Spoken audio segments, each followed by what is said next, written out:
Bing bongy bong, bing bongy bong. This is Joe, the bearded historian. He'll tell you an interesting story. Be careful of his soldiers, they can be brats. This is Angel, she's an entity. She'll cause chaos and plant her hands at you. This is Sue, she likes spirits, not the alcohol. She's the reason this channel exists. This is David, he likes fire trucks. He's here occasionally. Bing bongy bong, bing bongy bong, bing bongy bong. We preserve his story. Welcome to Wayback Wednesday. And this is kind of a funny, interesting story. It happened yesterday, so technically it's a history video in the past. Yeah, that's a thing. Anyway. I think you'll enjoy it. We're going to do our shout out. I have chosen trucks. This story involves trucks. Are you ready? Here we go. Shout out time. Here's a shout out just for you. You support me, so I support you. This shout out is for a friend. Not technically trucks. Well, anyway, big machinery. You'll see. Or you'll see the title. One of the two. Alright, here we go. Alright, and off we go. We see one busy. There's Jewel. There's Jacob. There's Hillbillies. There's Richard. There's Makeup. There's Martin. There's Tramps. There's Carter. She Stole. Cruising Nuts. Kenny and Debbie. Luscious. Tramps. Rubies. Guru. Lashes. Supercalifragilistic. Traveling Van, there's Gypsy, Cruising Nuts, Carter, who else? Frugal, who else? We got anybody from the back? Jamaican, JB, Rook, Rubies, Donna, Goat, Tristan, Mayhem. Oh, it's going to be close, guys. Who's it going to be? Looks like it might be Guru.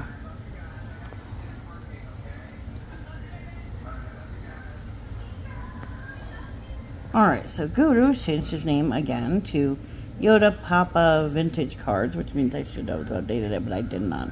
I am lazy. We had Live in a month. Got some baseball cards. This is a month ago. So hasn't posted anything recently. Have seen him bopping around, so he still exists. He does a lot of sports stuff, baseball mostly, looks like. So if that's your thing, check him out. Like, share, comment. Have a good day. Our bearded historian has a fun story for you all today. A very fun story. Now, how many of you have really thought about the fun of fighting City Hall? You know, they'll do something that just irks you. One of those days where you just want to destroy everything. You know, everybody has had that dream. Drive over a cop car with a tank. You know, throw a politician out the door. You know, any number of scenarios. Today's story is surprising enough. Didn't know this. This guy came from South Dakota by the name of Marvin Heemeyer. He was born in 1951, October 28th. On a dairy farm out here, moved to Colorado, was stationed in Lowry Air Force Base. In 1989, he moved to Grand Lake, Colorado, about 16 miles away from Granby. His friends said he had no relatives in the Granby, Grand Lake area. You know, Air Force, you know, they like to people elsewhere. Now, John Baldy, a friend of Heemeyer's, said that he was a likable person. Heemeyer's brother Ken stated that he would bend over backwards for anyone. And while people described Heemeyer as a affable fellow, local resident Christy Baker claimed that she was told by her husband that was threatened by Heemeyer after refusing to pay for a disputed muffler repair. Baker said her husband later paid Heemeyer $124. Well, Heemeyer enjoyed taking snowmobile trips with friends, and he led a rescue effort on one such trip after a friend became trapped in a small avalanche. Well, Heemeyer was strongly in favor of gambling legalization and campaigned for the cause on several occasions. At one point, he began disseminating a newspaper of his own on the issue, and he believed the local newspapers were biased against the cause. Well, 1994 came around, a measure was proposed that would have legalized gambling in Grand Lake, and Heemeyer was an avid supporter of the proposal, so passionate about the cause that it nearly came to blows with a local reporter who was opposed to the proposal. Well, in 1992, Heemeyer purchased 2 acres of land for about $42,000 at an auction, with plans to lease the property to a friend who intended to build an auto repair shop on the site.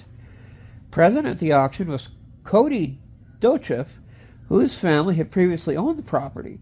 Heemeyer claimed that Cody Dochev had berated him on several minutes afterwards out of anger at losing the property. However, no other party present recalled such an interaction. The property had a rudimentary sewage storage solution in the form of a buried cement mixer left by previous owners. Well then. The cost to update the sewer system would be nearly double the $42,000 Heemeyer paid for the property. Yeah, that's a pretty penny. City officials told Heemeyer that putting in a septic tank was a less expensive alternative, but he rejected both options and said the government not paying for the sewage line hookup was extortion by government fiat. Despite these setbacks, he did not withdraw his annexation request and subsequently became part of the sewer district. Well, by 1993, Heemeyer had abandoned his plans to rent the property to a friend and instead opened a muffler repair shop on the grounds. According to Heemeyer, his friend lost interest in the property around April of 1992 because of spills and environmental issues. Well then. Now, 5 years later, the Dochev family planned to expand their business to include a concrete batch plant and were buying up the land around their current lot, hoping to lease the remaining 23 parcels to small manufacturers. They were informed by the Town Planning Commission that they needed a Planned Development Overlay District permit to construct the plant as part of the Mountain Park concrete development. The commission also suggested that the Dochev family ask if they could purchase Heemeyer's plot to keep the plant away from hotels and businesses on Route 40. Heemeyer asked for $250,000 for his property, but later claimed he had had the lot reappraised and asked for an additional $125,000. The Dochevs managed to collect $350,000, but according to Susan Dochev, Heemeyer again upped the asking price, claiming he'd again had the property appraised at a higher value, this time asking $450,000. Well, this negotiation happened about the time of the rezoning proposal had a public hearing at Town Hall. Well, despite the deal falling through, the Dochev family pursued their plans to expand their business and purchased a defunct commercial subdivision opposite Heemeyer's lot. Well, Heemeyer had attempted to buy this land just before the Dochevs, but was unsuccessful. He later proposed a land swap, whereas he would receive the prime lot. The Dochevs initially accepted the offer, but Heemeyer demanded the Dochevs construct a new building on the lot with great expense. Negotiations would fall apart, and Heemeyer stonewalling the Dochevs. Well, Heemeyer launched a public campaign against the planned concrete plant. His campaign was initially successful, with members of the public concerned about potential environmental impacts packed into hearings on the construction proposals. The Dochevs addressed 3 concerns by promising to install additional measures against dust and noise and presented miniatures of the plant to concerned citizens. Opposition to the proposal dwindled, and the plan was set to move forward again. In November of 2000, Heemeyer filed a lawsuit to block the project. Well, the city clerk wrote a letter to the newspaper arguing that Heemeyer had a vendetta against the Dochevs. The clerk referenced Heemeyer's increasingly exorbitant demands during negotiations for the sale of his property to the Dochevs, during which he had the land reappraised several times. Well, the land keeps changing value because people keep tinkering. Yeah. Why wouldn't you reevaluate it? Go for big bucks. Well, by January 9th, 2001, Heemeyer had lost most of the allies in his opposition to the concrete plant, and the city officials almost unanimously approved the construction. That same day, the preliminary plans for the plant were approved, and the only one opposing it was Heemeyer. This made final approval of Granby's zoning commission and trustees in April a formality. Now, Heemeyer tried to appeal the decision, claiming construction blocked access to his shop, which it never did, according to the judge handling the case, and a local journalist. He also complained that the EPA. This resulted in the Dosha family having a professional noise analysis done. Well, that June, Joe Dosha made Heemeyer an offer whereby Heemeyer dropped the lawsuit. They would provide him an easement to connect the sewer line to the new concrete plant free of charge. Heemeyer just hung up. About this time, the buried concrete truck barrel that served as Heemeyer's sewage hole filled up. Oh, dear. Heemeyer responded by pumping the sewage with a gasoline pump into the irrigation ditch that ran behind his property. Oh, crud. The situation went from bad to ugly. Everybody's just throwing. Yeah. Heemeyer also attempted to illegally connect the neighbor's sewer line, but was caught, and the incident reported to the sanitation district. At this point, the sewage district started enforcing the legal requirement to have sewer hookup or a septic tank, and would fine Heemeyer $2,500 for it and other city code violations at his business in July, 9 years after it was required to have installed either. Heemeyer was found in contempt of town code in November of 2001 by the municipal court and required to fix the connection issues before he could inhabit or use the property for business purposes again, as well remove the truck barrel before July of 2003. Heemeyer agreed before later that day, rejecting it and describing the requirements as a form of terrorism. An attorney of the judge reported Heemeyer muttering, "I'm just going to bulldoze this whole place to the ground." With everything he's been going through and been trying to do and everything, he's not completely innocent, though. Oh, yeah. But I do see his point of view, especially with, if I was selling land and somebody, made me an offer, I would evaluate that offer. He wasn't doing anything wrong in that situation. I do find it funny that he was willing to swap if they were willing to build him a expensive place on the new property. I mean, that's kind of fair.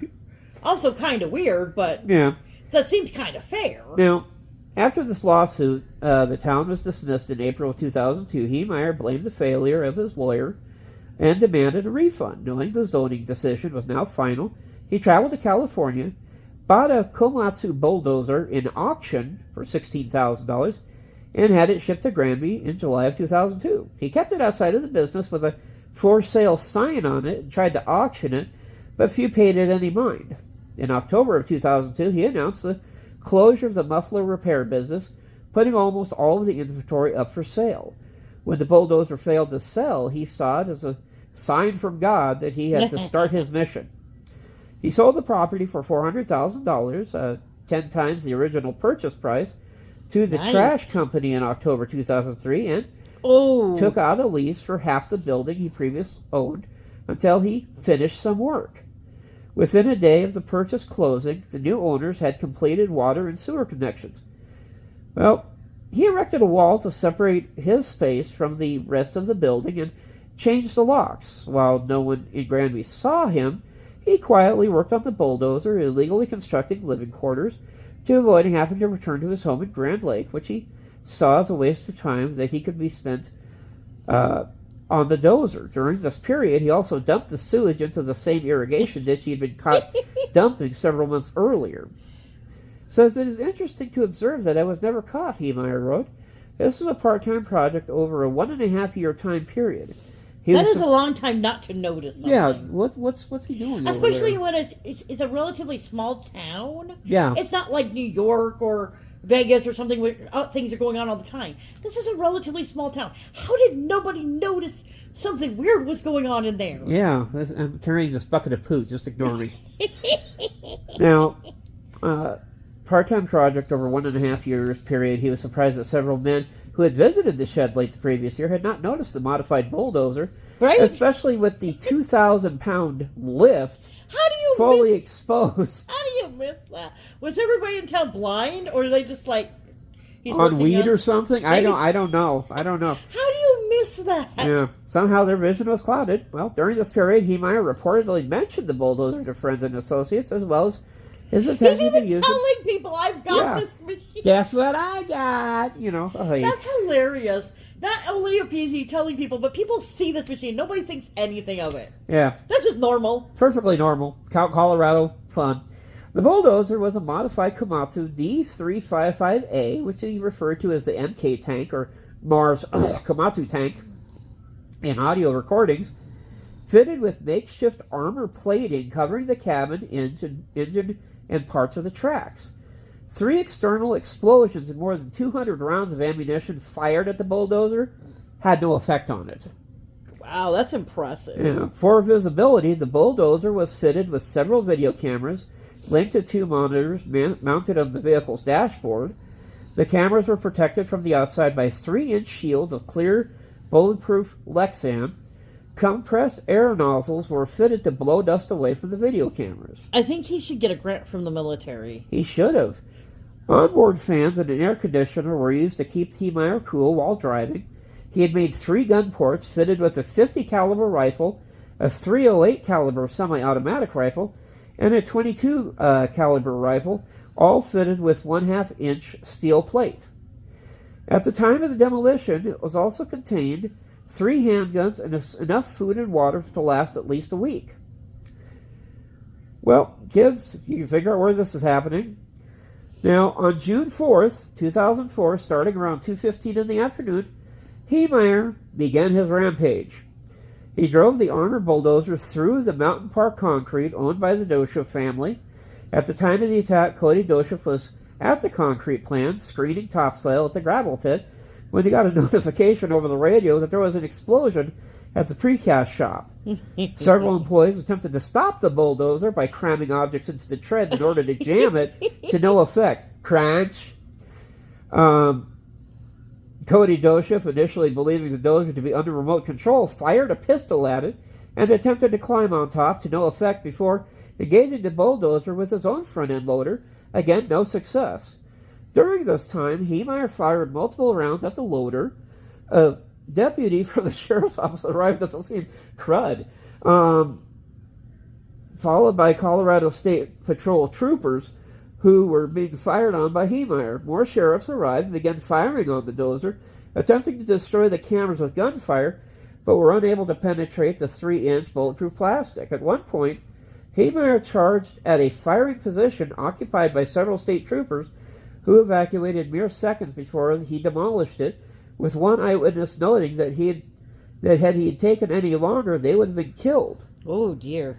Well, after the concrete plant, Heemeyer turned onto Agate Avenue, heading south towards town at approximately 5 miles per hour. Brum, brum, brum. The officers at the plant requested a reverse 911 call be made to all residents in order to initiate evacuation. I didn't even know that was a thing. Me either. Operator, you're not believe this. Well, Under Sheriff Glenn Trainer climbed on top of the bulldozer and rode it like a bronc buster, trying to figure out how to get a bullet inside the Dragon. He also dropped a flashbang grenade down the bulldozer's exhaust pipe with no apparent effect, and was later forced to jump down to avoid debris. Heemeyer then advanced on the Granby Town Hall, which had been hosting a story hour for children in its library, when the rampage began. All occupants were evacuated. Moments before Heemeyer reached the building, an hour after the rampage began, Heemeyer turned to the Liberty Savings Bank, where he aimed at the corner office where a woman who is part of the zoning board worked. Now, police forces were unable to damage the bulldozer, and so instead resorted to following the dozer, jogging alongside it en masse. Come on, class, That let's must have been run. a sight to see. Yeah. Heemeyer next targeted several street fixtures, such as trees, traffic lights, before moving on to the offices of the local newspaper, and in turn the homes of the Thompson family and their workplace.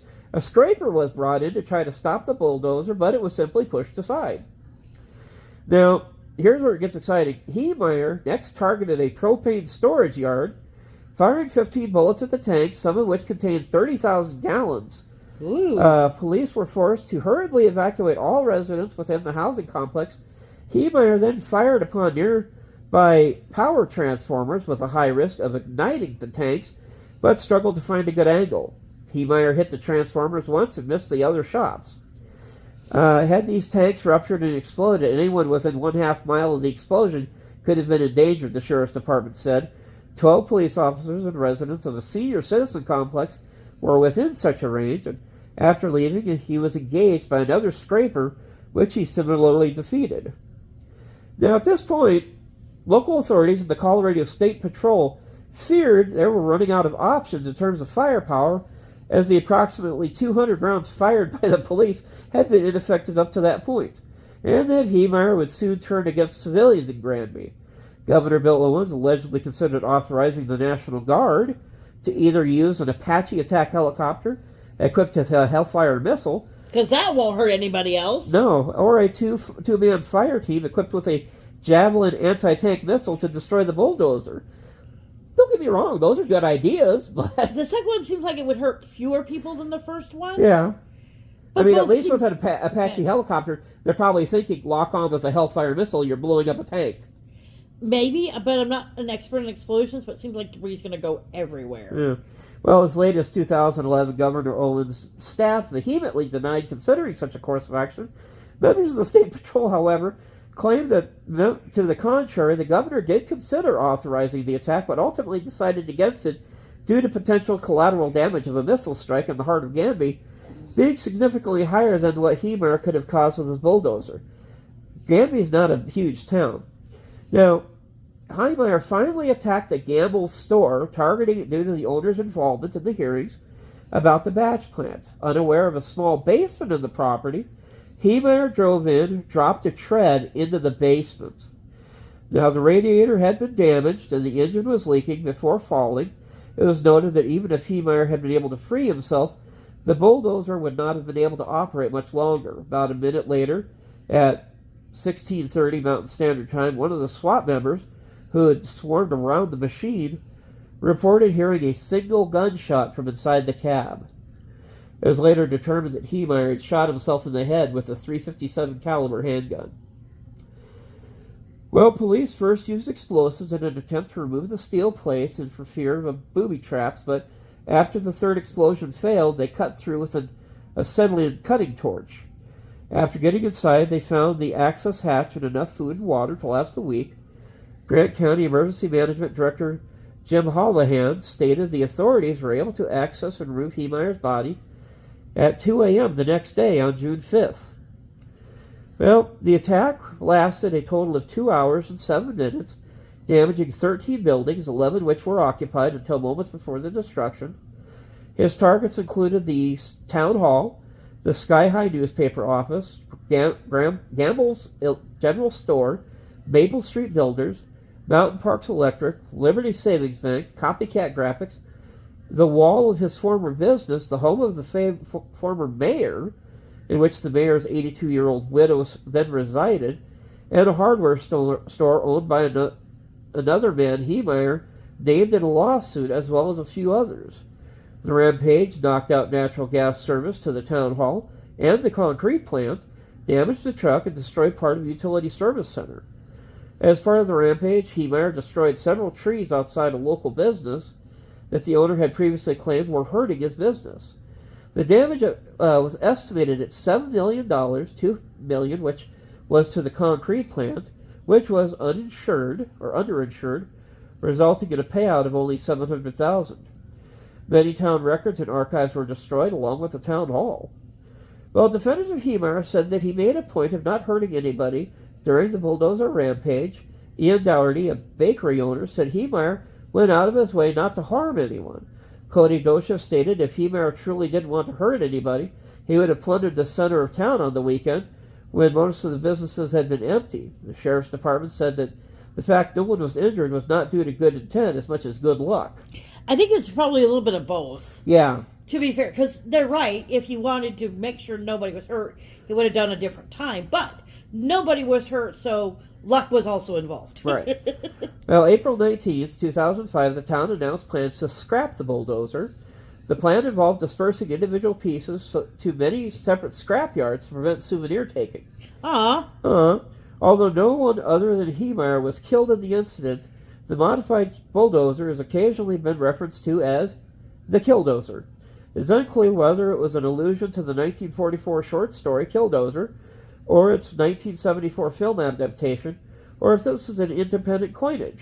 I'm going to go with independent coinage. Yeah. Heemeyer became an internet legend to some.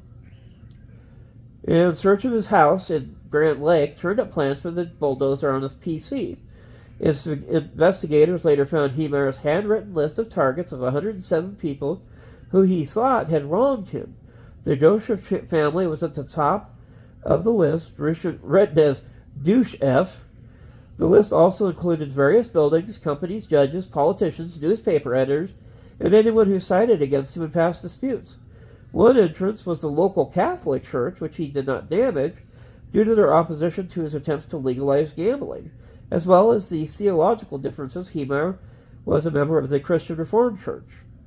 Prior to the rampage, Heemeyer had scrawled a list of complaints on an old for sale sign, as well as a scrap paper. These ranged from the Joseph's unwillingness to pay large sums that he requested, the sanitation district's finding of him, and that the town had approved the plant construction. The other writings suggested that God had stopped the plant from being constructed in 1992 and alluded to the belief that God had caused the deaths of multiple people who had opposed him. Heemeyer further claimed that I was always willing to be reasonable until I had to be unreasonable, adding that sometimes reasonable men must do unreasonable things. In addition to these writings, Heemeyer recorded 3 audio tapes explaining his motivation for the attack. The tapes contained 2 separate recordings on each side for a total of 6 recordings. He mailed these to his brother in South Dakota shortly before stepping into the bulldozer. Heemeyer's brother turned the tapes over to the FBI, who in turn sent them to the Grand County Sheriff's Department. The tapes are about 2.5 hours in length. The first recordings were made on April 13, 2004. The last recording was made on May 22nd, 13 days before the rampage. God built me for this job, Heemeyer said in the first recording. He also said it was God's plan that he not be married or have a family so that he could not be in a position to carry out such a task. Interesting. I think God will bless me with the machine to get the machine done, to drive it, and to do the stuff that I have to do, he said. God blessed me in advance with the task I'm about to undertake. It is my duty. God has asked me to do this. It is a cross that I'm going to carry, and I'm carrying it in God's name.